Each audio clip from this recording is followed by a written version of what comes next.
podcaster, Healthtech marketing agency. These things did not exist at the time of making any substantial career decision. The people that you interviewed in this series have all, in their own way, gravitated towards impact. I don't think any of them really said that they knew that health tech was a potential destination for them. Some of them had interests in technology, some didn't, but there was a realization along the way that there was something about what health tech allowed them to do that kind of unlocked something that was unanswered in medicine for them as well. For me, the answer of how to get into health tech is to learn about yourself and follow your interests relentlessly. What would be your advice on how to get to health tech? So Keith, welcome to an episode of your own series, How to Get Into Health Tech. So today we're going to talk about what you've learned over the last few episodes. So I have caught up with the episode, so I am fully aware of what everyone said, and it's super interesting. I will kick this off with saying that, I was gonna actually start with the question. So how do you actually get into health tech? But the obvious answer is that there's no one path. Yeah. My first question, though, I guess, would be, having heard everyone, what do you think about the type of people that are therefore in health tech?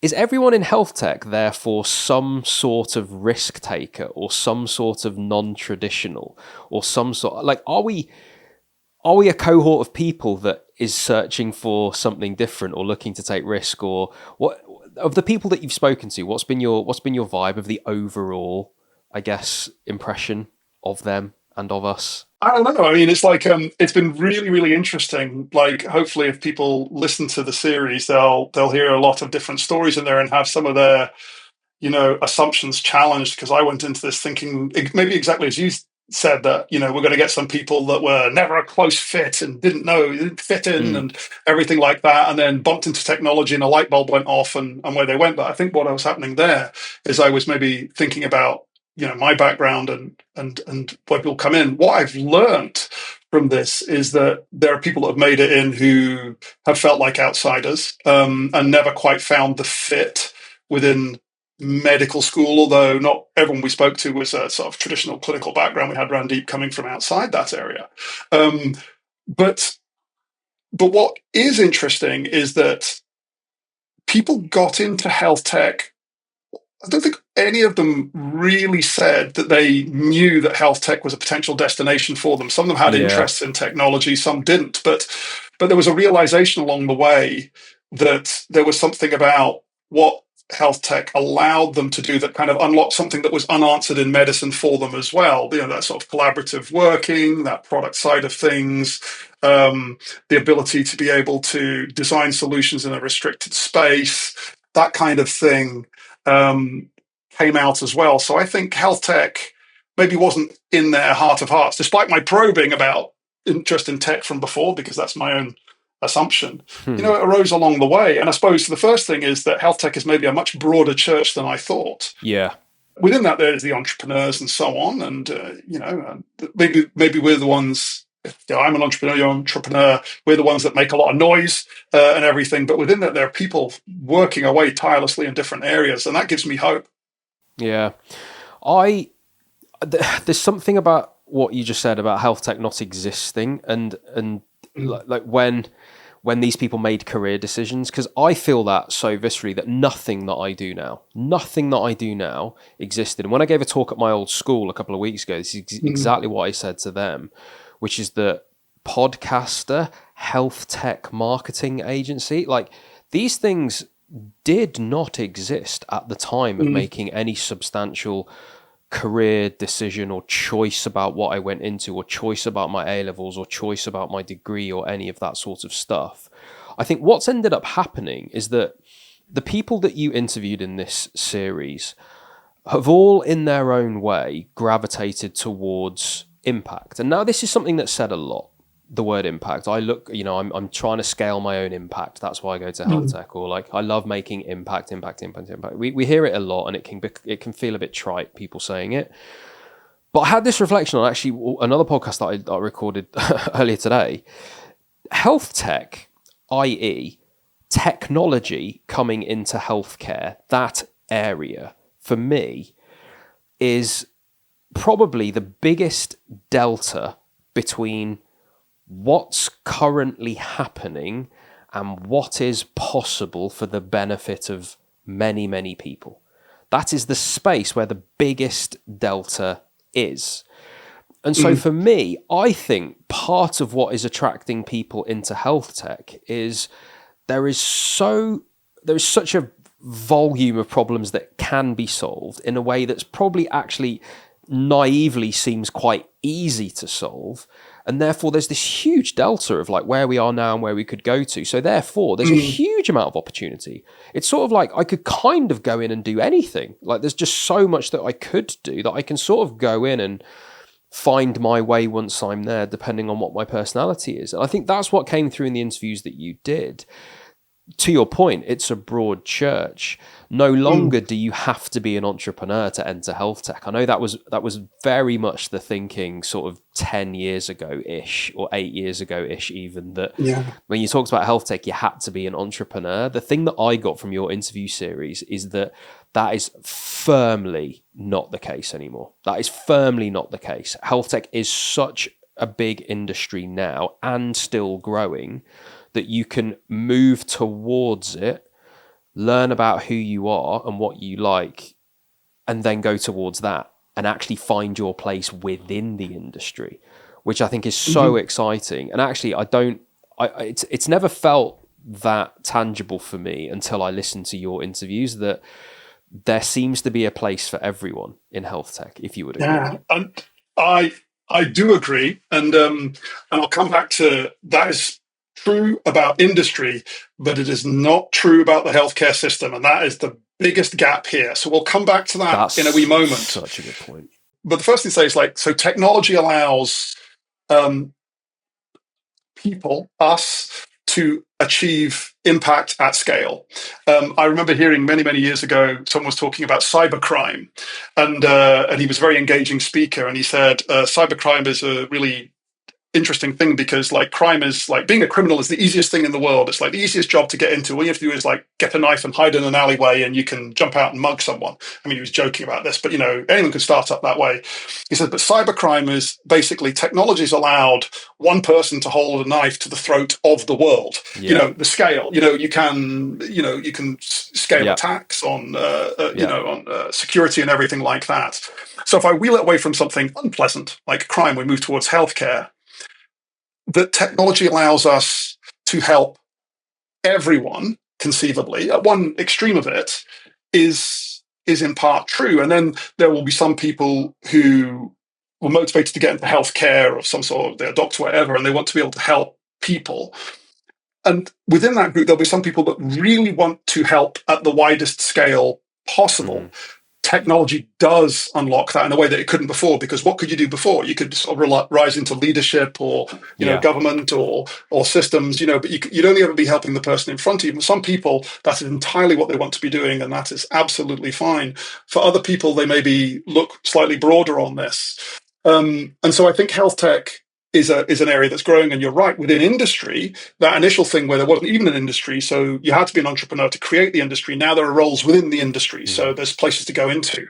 But what roles are there in health tech inside the NHS? Tumbleweeds, CCIO, CNIO, innovation lead, the techie person at the practice, the person that's good with spreadsheets and it's difficult for a person to say, I still want to be working in this system, but there's nowhere for me to go, or they'll bolt on a role on the outside of it. And that just has to change, because otherwise all that will ever happen is all those people, these brilliant, brilliant people who can achieve amazing things at scale, are always going to leave unless there's a place for them to do it internally. So that comes back to where I continually think about a professional track that people could follow, that you'd be able to retain them. And the nice thing is that people could leave, but those that stay are operating at scale. So they balance that out. Does the system need that? Does the system need within the NHS a track? Is there benefit in people having to really make the decision to go? Do you think there's any utility in that?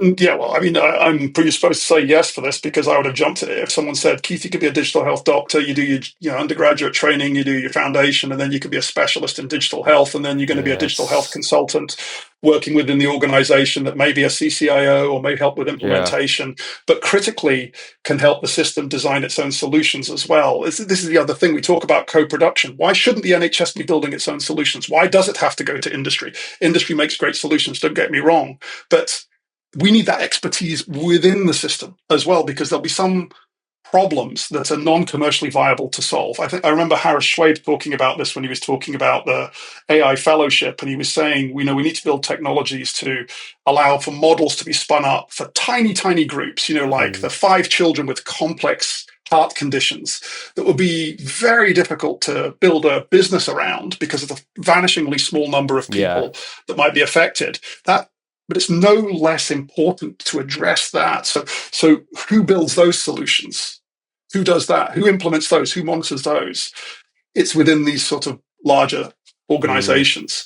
And so I absolutely think it's needed beyond increased appreciation on a foundation level of digital health technology, data science, artificial intelligence, because these are already as important as your drugs, your operations, and so on. And if people don't realize that, then they're not looking at how important this technology has become.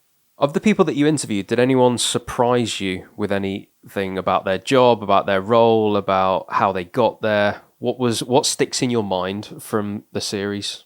Yeah, there was a lot in there. I mean, some people I know already, so I know some of their stories, but everyone told me something particularly new. I think when I look back on the people that I spoke with, I think Josh talking about where he came from school. He achieved very well in a state school, and then came into medical school in Newcastle, I think it was, and then talked about that sense of feeling othered. He was outside the normal cohort in there as well. And now I didn't have the same background as him in terms of the schools that I came from, but I felt very different in terms of my interest in technology and so on. It was really, really interesting to hear that, because it made me feel a bit sad for all the brilliant people that can't make it into health tech.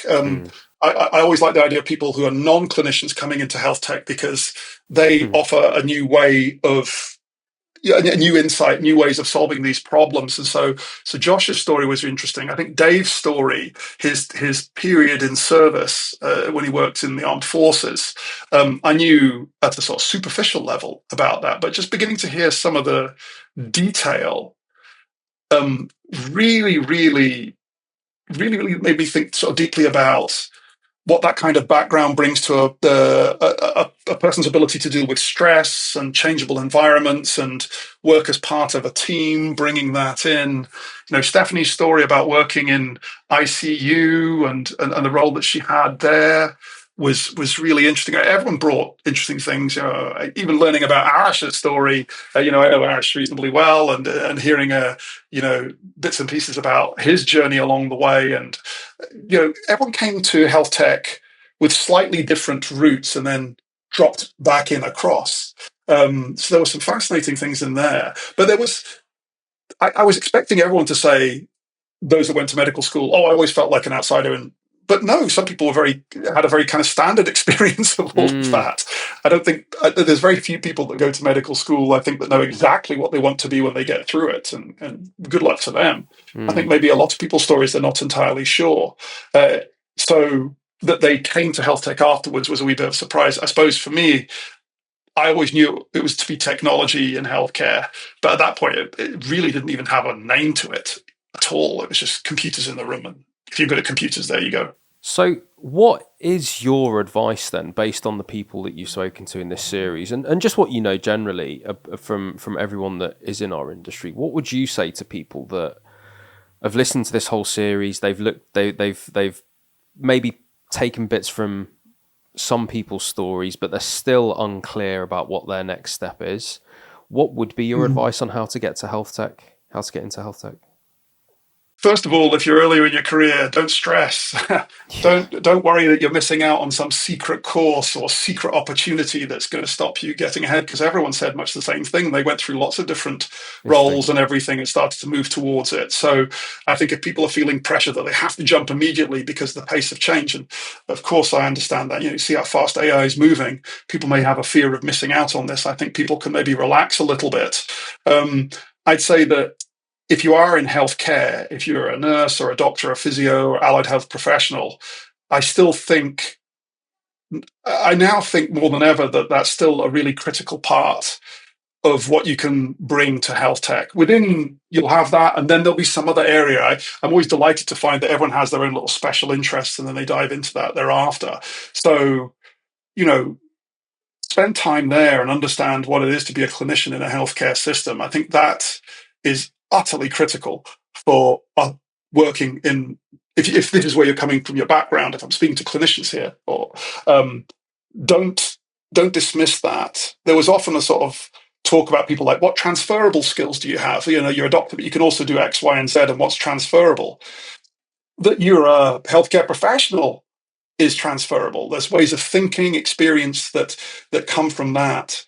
So I'd say, don't fret, you're not missing out, but at the same time, connect. The health tech community, as you know, is really open and interesting and interested in people, and get out there and start speaking to folk, and yes, network. And some people may find that easier and some people might find it harder, but you can do it in your own discreet way, because that unlocks, areas of interest that you can pursue. And the other thing to say as well is that even though I just spent a few minutes saying how terrible it was that NHS doesn't have spaces for these roles, there are always bits of work that are techie. Wherever you are, just put yourself forward, because a lot of people don't want to do it. So it's often an easy role to get into, the sort of the tech implementation here or there within the health service. Because even if you ultimately want to end up in industry side, if that's what really motivates you, that you've had experience on the procurement, deploying, implementation side makes you incredibly valuable. One thing I want to give a shout out to as well is very, very specifically is quality improvement projects. Now, obviously I'm biased because this was my route in, but I've heard, on this podcast, I've heard this from multiple people. I think now is a really interesting time for this, because what you have as a clinician, if you want to get into health tech, what you have as a clinician that so many non-clinical people want is access behind the front door of a hospital. That is invaluable to any entrepreneur that wants to be building something in health tech. You have access to the inside of the hospital. Now, that's not access to deploy a large language model willy-nilly and see what happens. No, it's access to people, it's access to knowledge, it's access to being able to put a little project together where you use something and get a bit of ethics approval or get the approval of the clinical director to try something. It doesn't need to be some outrageous national potential startup that's going to change everything. It can be doing something with technology to give you a start, to give you a bit of leverage when you message that startup and you attach your one-pager PDF on the quality improvement project that used their technology or used something that looked very similar or used even a single feature on a single patient, and you got some quantitative or qualitative feedback even of how they found it. That is enough to just give you a foot on the ladder that goes eventually up to, okay, you leaving medicine and doing that thing or whatever it is. But leveraging that access, and to your point, Keith, about it's such a wonderful thing being a clinician and being able to have that skill set and all the rest of it. Like, you have so many assets at that point to do that thing and do something on the ladder with that quality improvement project. And then that, as I say, can give you a route into talking to people. Absolutely. I think that's just such an interesting place to start. The other thing that I just wanted to say is, actually, when I was listening to Stephanie talking about product, and the nuances of product within health tech and why she liked product and linking that to her personality and all of that type of thing. I think for the person that has maybe done a load of quality improvement projects one after the other, and they've iterated based on like what they like, and they're like, oh, I like this technology because I like this clinical area because, or I like this feature because, or I like doing this thing within the project because. All of that is learning about yourself, and that gives you the route in, because you learn what you like, what you don't like, what you're good at, what you're not good at. And that basically starts pointing you at the product role at a communications company that's helping primary care speak to secondary care, or whatever it is, right? The women's health company that's doing epigenetics, like whatever it is. But the more that you do, you're going to start to figure that stuff out. And I think that's really important. Like Josh does it through research and like all of that type of thing, and then and you know, through his coding and all the rest of it, and then eventually, but it's doing the thing starts to give you an impression of who you are, that you can then find your place. Because as you say, as a broad church, there's so much going on. It's not enough to just want to be in it. I just want to be in health tech. It's kind of you're going to be bouncing around for ages and swimming around for ages without that specificity. So just by doing something, I think can give you that leverage. And I definitely picked that up from the likes of Stephanie and Randy. Like, there's something in everyone's journey to that end. Yeah, and so you can find it within the healthcare system. You're absolutely right, the quality improvement, but also things like professional development and so on, and all these little projects and audits that you're meant to do. And, you know, very frequently people just sort of throw them away and say, what's the easiest thing that I can do? I just need to get it out of the way. But you have a gilt-edged opportunity to say, actually, what audit or quality improvement work that I'm being asked and given time to do anyway, can I do in tech inside this setting? And then you're off to the races. You know, there's a lot that's in your control here. The other thing that being in the clinical side offers you is time with patients. And ultimately, it all comes down to that. And that is something that, you know, those outside the healthcare system who are trying to build solutions, my goodness, they really, really need and want that. And you have patients coming to you and speaking to you and their families, and you get to hear their stories and hear how the world, you know, it's not just about their diabetes or their asthma or whatever it is. You get to hear about how their world impacts on them. And this is something that is very, very hard for people who haven't been in that situation to appreciate, and therefore they'll come up with a very simple solution. Here you go, there's the problem, here's the solution. And you will see in a fraction of a second, you're like, whoa, that's not going to work because the person can't take their child down to this place, or, you know, that they can't afford to pay for data on their phone or whatever it is. And this can sometimes come across when you're speaking to people building that you're a sort of naysayer on this, but this is not to stop you solving their problem. It's just to add a slight curve to how you solve it, because what you're trying to do is solve that problem, and that changes from what the initial thought is might be upsetting if you're so attached to that initial thought, but that's what makes it all even more delicious and interesting, because you're wrapping in this complexity. You get to think in a very deep way, but it all starts with spending time with patients and their families and their struggles, and, you know, and your role, because when you come into health tech, you're still doing that. You're just doing it with different tools. Yeah. So I have a funny question to ask you. So let's say you're 23 years old now. You're an F1 in 2025. You're a 23-year-old F1.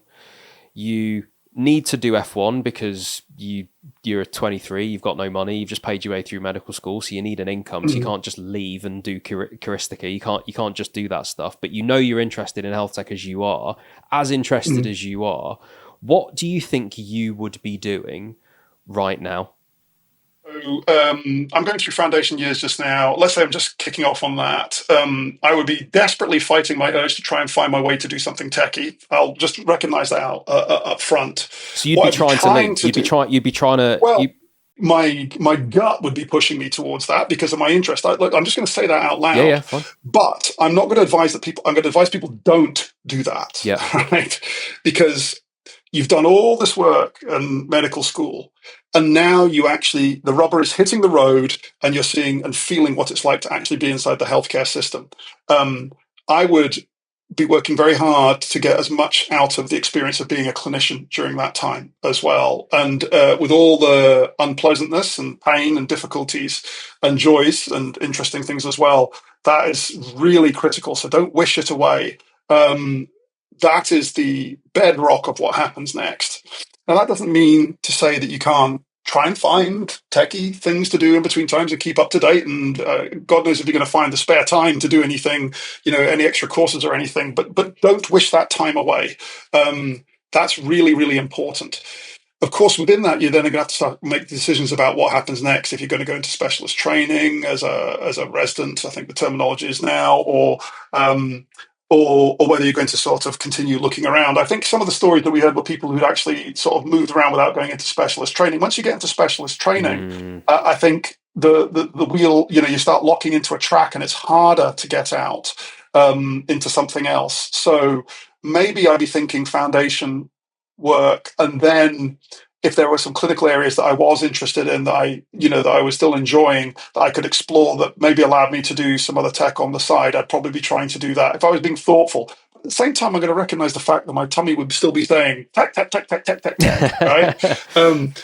You've actually got more time than you think, everyone. I'm 52, right? It took me a long time to get into this, and there are some shortcuts I'd like to have taken, but I like to think that the kind of doctor that I am right now is the product of everything, every single thing, good and bad, that happened along the way. And that makes me particularly good at some things now, and maybe, uniquely good at some things. You, whoever's listening to this, will be uniquely good at something too, but those foundational years are very important. So, yeah, I would say what tech stuff would you be trying to? Would you be like vibe coding, handover apps? Would you be? I mean, you'd probably do all of the above, right? You'd be vibe coding stuff to make your own life easier. Would you be trying to MacGyvering everything. Yeah, no, I'd be doing it. Well, that's what I did at medical school anyway, and that's what I did as a junior doctor. I spent my time hacking together the technology that I had to solve the problems that I did, and I felt very pleased with it and was showing it all off. I didn't know how to build it in a way that was generalizable or scalable. They were all very unique to me, and I learned over that you have to learn that. But when I was working at Babylon and we'd interview doctors wanting to come to the clinical AI fellowship and then the digital health fellowship, I'd always ask the question at interview, like, tell me about a problem that you've solved in an interesting way in your work. And I remember one doctor came in, and she was from Taiwan, and Chunan, and she'd said that she was wanting to be a surgeon, and she struggled to get time operating.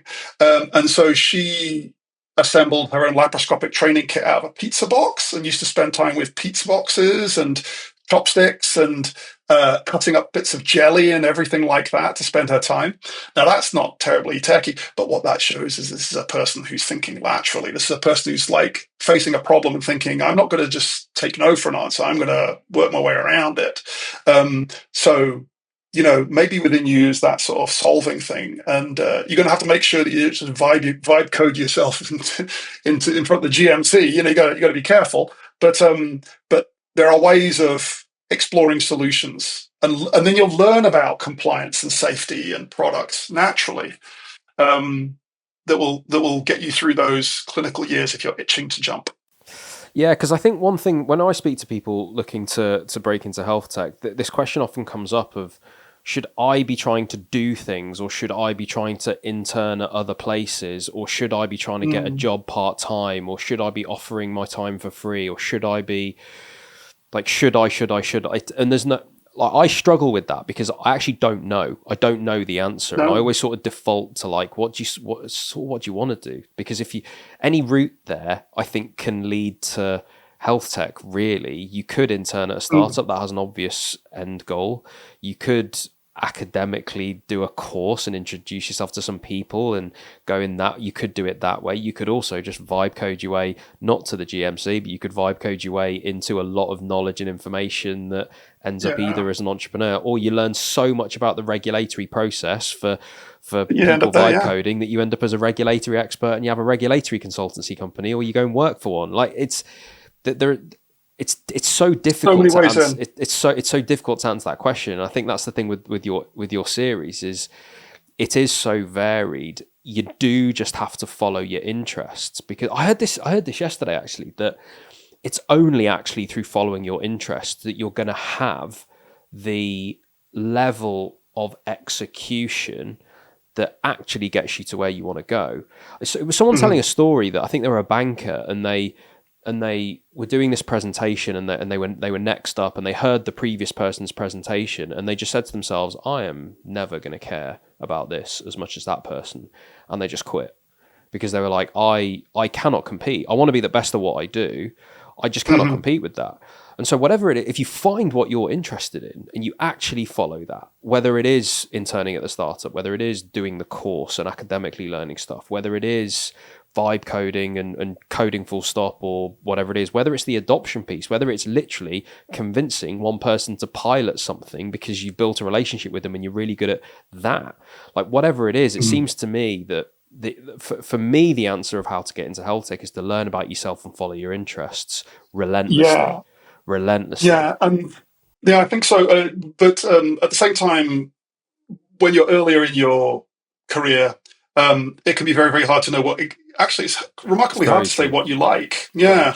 It can take some time. And so, you're going to have to go and try a few things. So I'm going to again come back and say, try not to stress out about it. Just try a bunch of different things as well. You do genuinely have some time. You're not going to miss that.